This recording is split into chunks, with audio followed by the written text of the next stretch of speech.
ज्याच्यामुळे positive energy जास्तीत जास्त खेचली जाते आणि लक्ष्मीला सुद्धा ती आवडतात. त्याच्यामुळे लक्ष्मी आपल्या घरामध्ये वास करते आणि आनंदात राहते.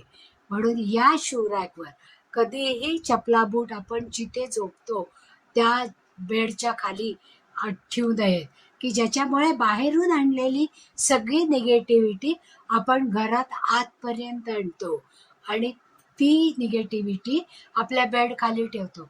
बेडवर आपण विश्रांती घेतो आणि विश्रांती घेताना आपल्याला शांतता आणि पॉझिटिव्हिटी जास्त लागते, की ज्याच्यामुळे समाधान मिळतं. पण तेच जर बाहेरून आणलेल्या चपला बुटांची निगेटिव्हिटी आपण आपल्या बेड खाली ठेवली तर ती आपल्यावर आक्रमण करते. तर ते आक्रमण करू नये म्हणून कधीही झोपायच्या बेडच्या खाली चपला बूट ठेवू नये. त्याचप्रमाणे कपाटांच्या खाली जागा आहे म्हणून लोक चपला आणि बूट ठेवतात पहा. मग अशा वेळेस चपला आणि बूट ठेवताना त्या कपाटामध्ये आपली तिजोरी असते, कधी कधी पैशाची जागा असते किंवा मौल्यवान वस्तू असतात.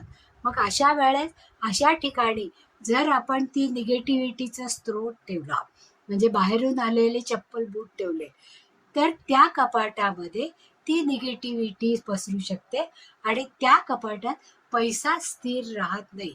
पैसा भरपूर येतो पण त्याला अनेक वाटाही फुटतात आणि त्या खर्च होतात. मग तो खर्च अशा ठिकाणी होतो की जो भरून येत नाही. त्याच्यामुळे घरामध्ये कधीही चपला बूट कपाटाच्या खाली ठेवू नका.